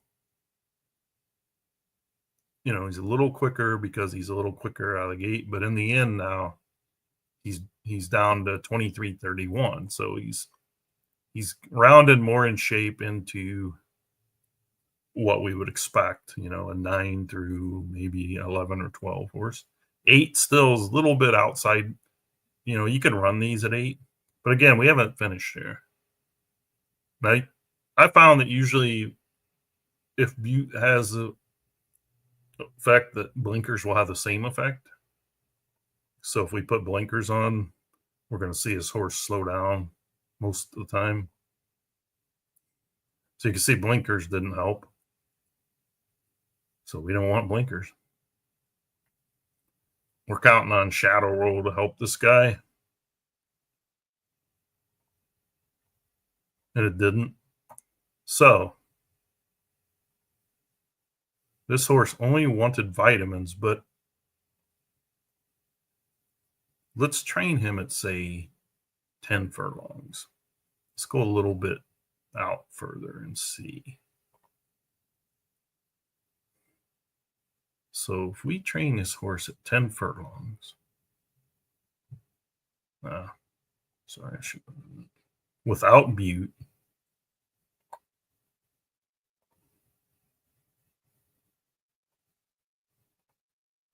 and this is push. Most horses aren't going to push a mile and a quarter unless they're set to run longer distances. But for testing sakes, we're going to use push. Okay, so this is without Butte. Remember where Butte said it has maximum results? And I said, well, it might be that it kicks in at longer distances, but overall, there's other benefits to using it. Let's just see how this horse thinks about it. Look at that. Perfect example. Butte slowed the horse down at 6 furlongs, but it could have happened at 8, it could happen at 9, it could happen at 10, but you could see Butte did benefit the horse, but at the longer distances, which is what Butte is actually supposed to do. So that's one little trick. There's not other tricks like that. That's the unique situation where Butte might initially look to be not so good, but then when you work the horse longer, it's like, oh, he starts out slower because he doesn't want that kind of speed for longer race, but then he really closes out quicker, and he's a better horse with Butte. So that was an extreme situation. To me, I would never run this horse where it didn't want Butte. So if I were to go back to 8, I'd test it 9, and then that would be the only distance I would run this horse is if it wanted Butte, because I know that I'm benefiting from having the Butte on at the right distance. Last thing you decide. So let's guy back to 6.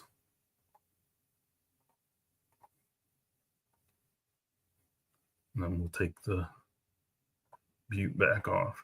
Most of the time, they're going to want 1 or 2 of these and 1 of these. It was rare for them to only not want them. So this is where the horse was at a minute ago. At this point in time, we can decide if we want to add shoes. Shoes can help from the workout standpoint, anywhere, I guess, from flat to, who knows, 0.15 or whatever. I think it's usually closer to 0.04, 0.05. So if you're going to race a horse, you want shoes on it. Shoes, in addition, will have benefits that you don't see in workouts. Obviously, the horse will be able to adhere to the surface much better. And, real life situations with shoes versus not shoes. Horses want shoes. So if you're going to race a horse, you want shoes on it. The question is, am I going to race this horse? Like, how do these works compare to another horse's works?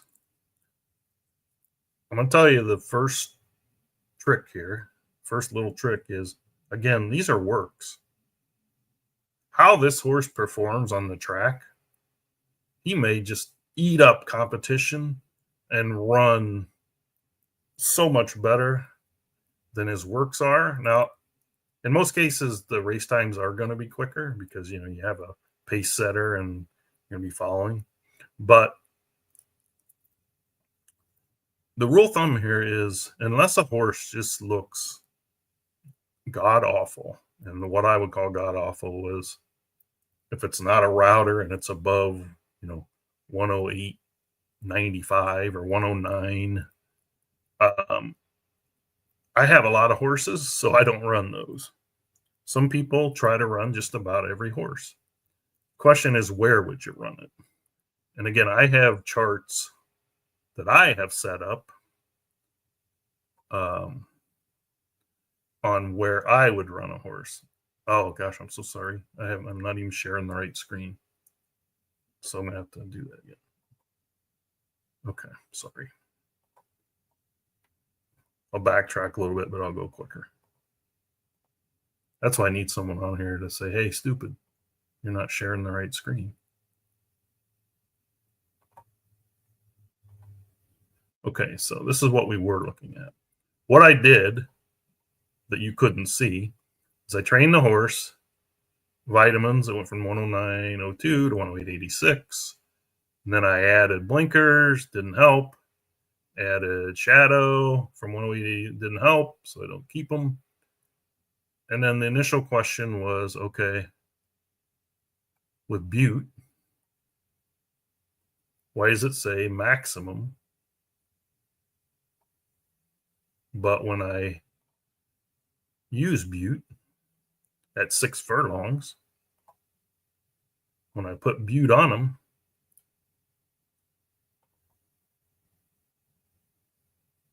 why did he slow down?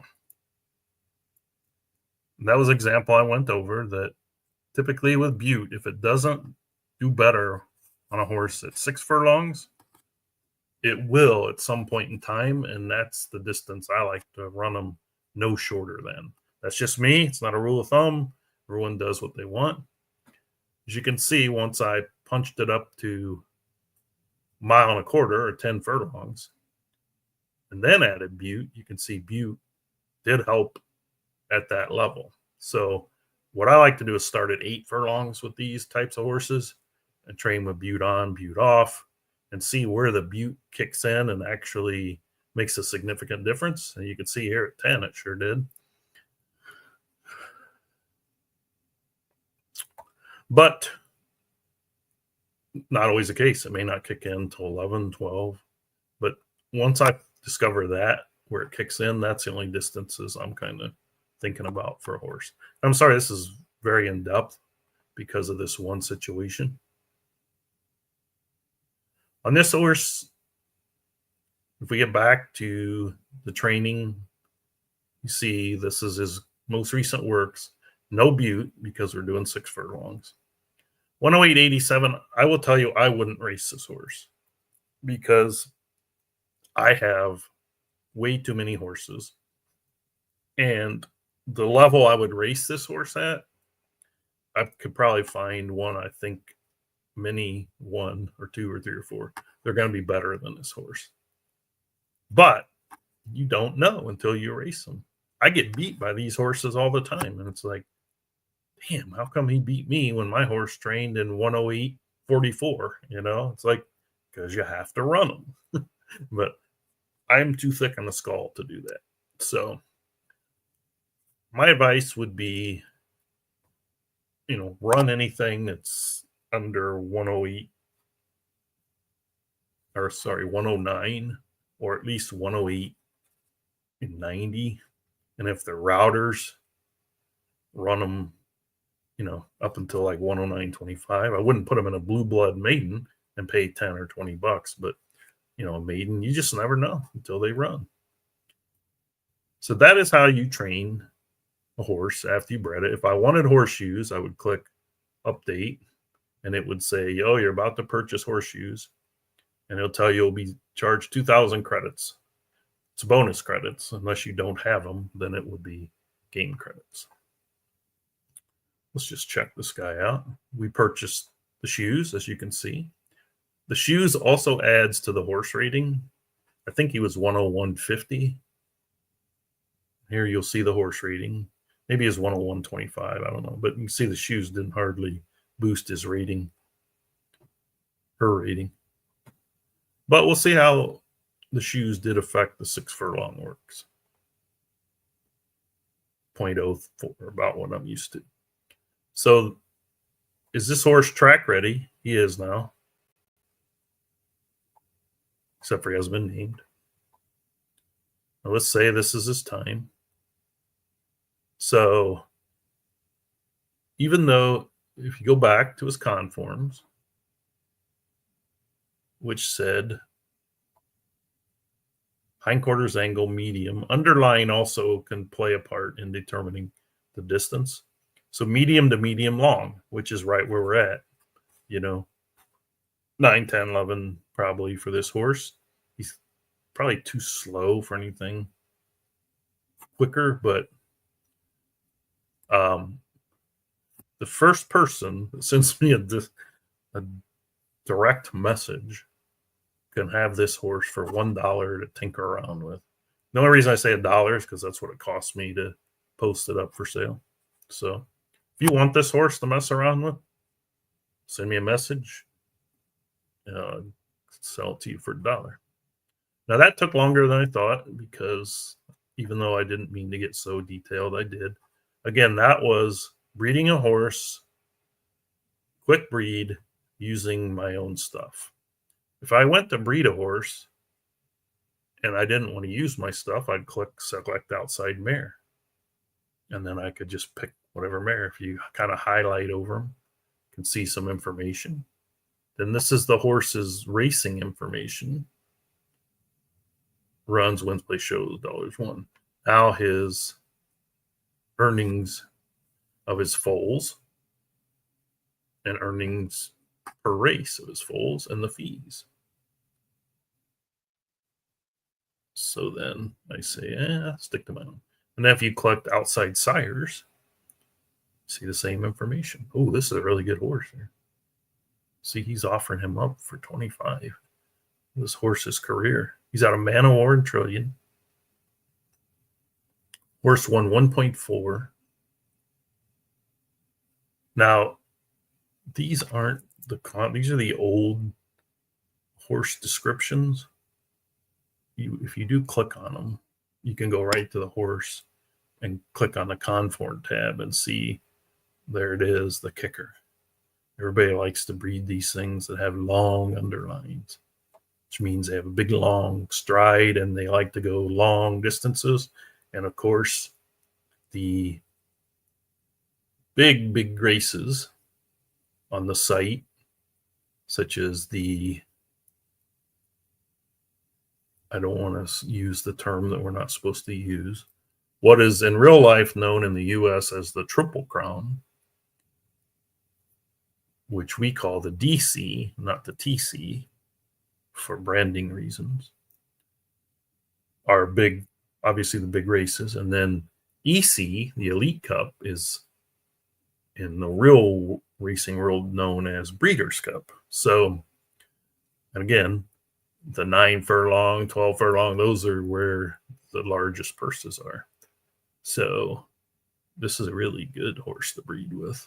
He had a great racing career. As you can see, won 5 stakes. He's produced offspring that's won nearly 2 million. Now he will have stats on his foals. You know what? I'm getting too far ahead. Sorry. Let's get back. So if I wanted to pick him, I would hit S, agree to pay the 25, and he'd show up.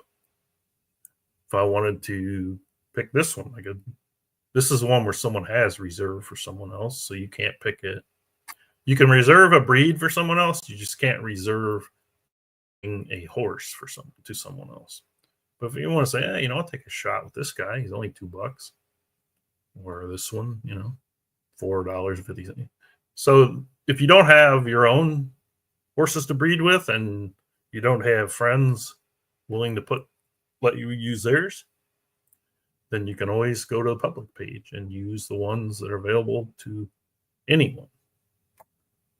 And that's how you breed. I mentioned the other option of create a horse. And these are, in short, just called creates. And their entire bloodline will say you won't get Secretariat or Roughing, or you'll get create, because you're creating a brand new bloodline of your own. You can name them in advance. I never do. You can even pick your color on this one. And then you can either pay 10,000 bonus credits or buy 10 at once for 100. It's not really a discount, but the theory being that you somehow get better odds of getting the good one in there, or you don't want to click it 10 times, purchase horse. But to each their own. I rarely buy these. These are, again, from bonus credits, not game credits. Norm, True Noble Lodge, keeps winning races with them, so he keeps buying them, mainly because he's built up a lot of bonus credits, I assume. We touched on the ring. The other way you can go is you go right to horses for sale, and you're like, okay, people are selling horses. You know what? This horse is brand new. You can click on it, find some more information about it. Click and go right to the horse. Conforms, look at it around. You can even see the training on it. You just see the last 12. This one's only been trained 5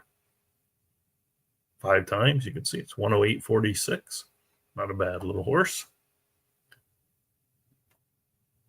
See the pedigree, how successful it's been. Gold stars are always nice to see. So it's a pretty good looking little horse there. So that's how you buy a horse. Go to horses for sale. If you want to claim a horse, you click on their market, claim a horse. Now, it's going to take you to all the horses available for claim where the races have posted. So right now there's only one, and it's tomorrow. No, sorry. Yeah, tomorrow, 11/17. 13:05 is Eastern Standard, or the clock time on the site. You'll see that if you would like to purchase any one of these horses, or all of them, they are $5. That's the lowest claiming level until you get to a little bit older. Then I think some of them are $1. And you can look through the horse by hitting view form. And you can say, hey, this horse is 4 out of 5 in the money. You can see its conforms. Not bad conforms either. It's a gelding. You'll see that here, which tells you you're never going to be able to breed with this horse. But it sure is running okay. It's run races. Just won at 10,000 claimer. Got second at 10,000 claimer. First thing up there, and now he's available for only $5. So you can have that one. You can look through them all and pick one and claim it. If you come back later when tomorrow's races have all cycled up, and if there's more claimers, you can you'll see them and you can claim them. Usually there's probably about 10 or 20 on here, but being that we've gone through the afternoon card, we're waiting for the races to post tomorrow. The other ways to get the horses are if you do have vouchers, you can do what I said earlier. You go to either a sales ring,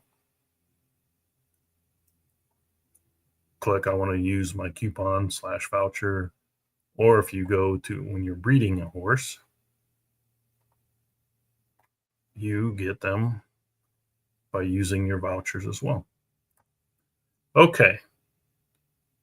So that is pretty much the market. We do have auctions here. It used to be about once a month. Since we had to do a server upgrade, or the site had to do a server upgrade, the auctions were kind of a victim of that. So they're being worked on.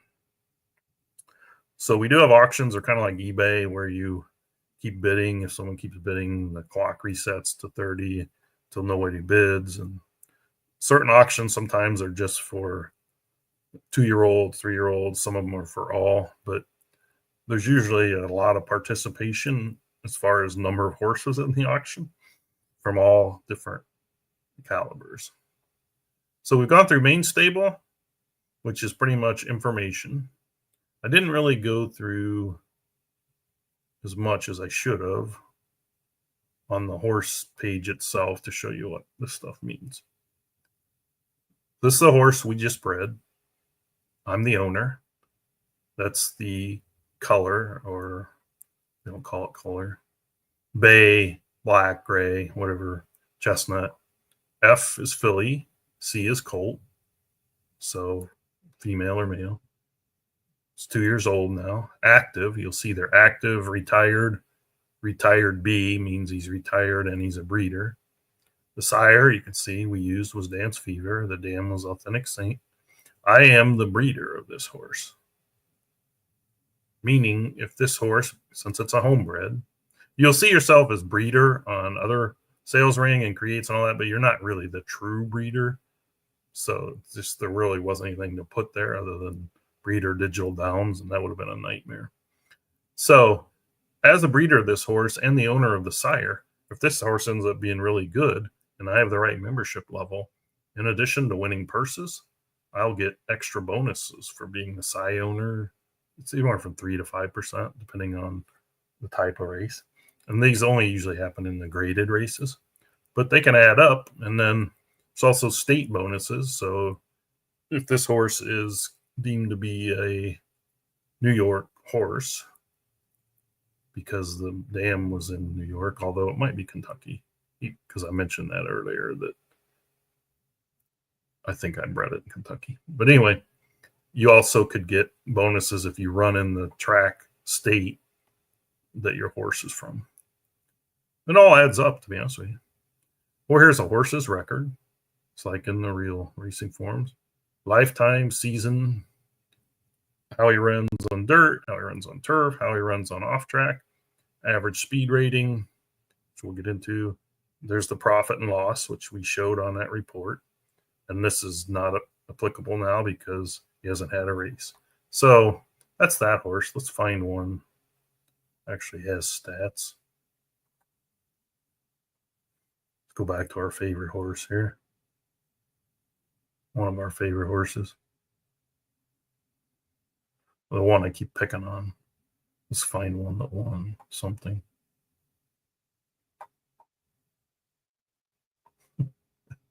They're all on the entry page.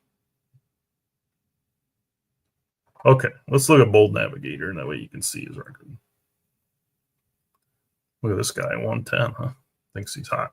Bold Navigator, you see now there is records in there. Lifetime. Since he's a 2-year-old, his season, his lifetime are the same.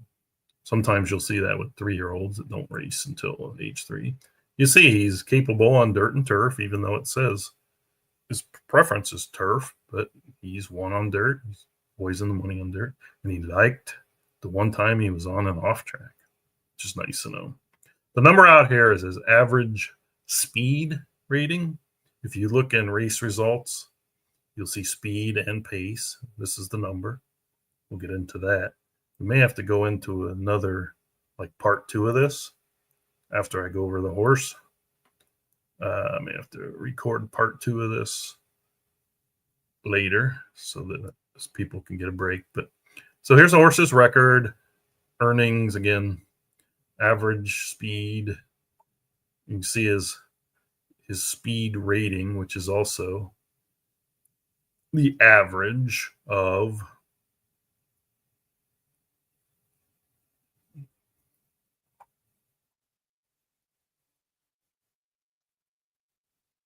112, 111, 111. I'm sorry, this number, I said it wrong. This number is the pace rating average, which is this number. Pace is how close you came to a track record on a given track. So you can see here is 98. He ran pretty decently close to a record, but speed is how long a horse can carry its speed or its top speed. So you can see here he's carrying at 112, 111, 111. Some reason he's at 106s, which means I need to look at something about this horse. But when you add them all up and divide by 5, you get an average of 109. This horse has a net profit, so he's made $77,000 in purses, taking out everything, entry fees and jockey fee. His net profit of theoretically $53.28. Average earnings per race is about $15. So that's what the horse, when you see horse info, again, this guy is has a very high horse rating. We said there's several factors that go into that. A high horse rating doesn't mean he's going to be super horse. But again, given the choice, I like high horse ratings over, under 100, because there's a better chance he's going to be a good horse. As you can see, this guy hasn't done too bad as a homebred, as my homebred, I should say. So that's what the makeup of a horse looks like, how you train one, where you put it, jockey instructions, all that kind of stuff. I will do as a part 2, because 2 hours is pretty long to go into stuff, and maybe people need to watch this and digest it. But we will get into the next video will be the racing office, which is all about racing, entering, looking at results, looking at series, like this one in pink, which would be, oh man, I did it again. I keep forgetting to change my page. Are you seeing it? Okay.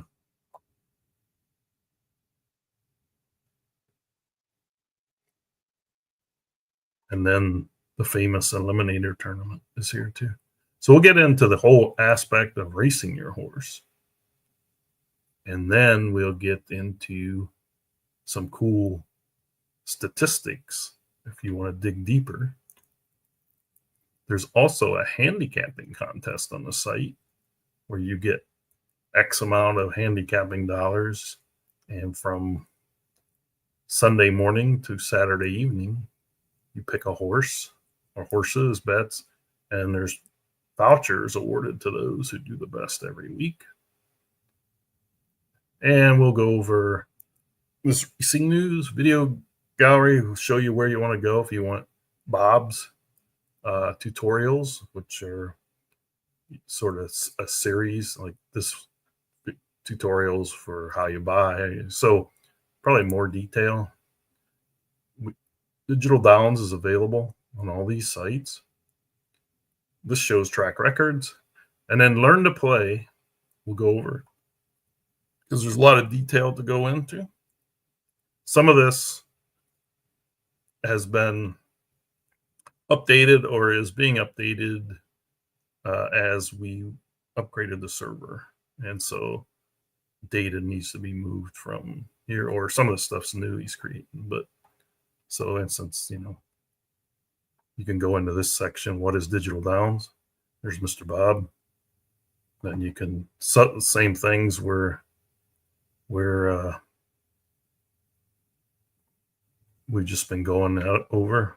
If you want to see them in another presentation, choosing a race, which we didn't go over yet, but you recognize this from when I showed it.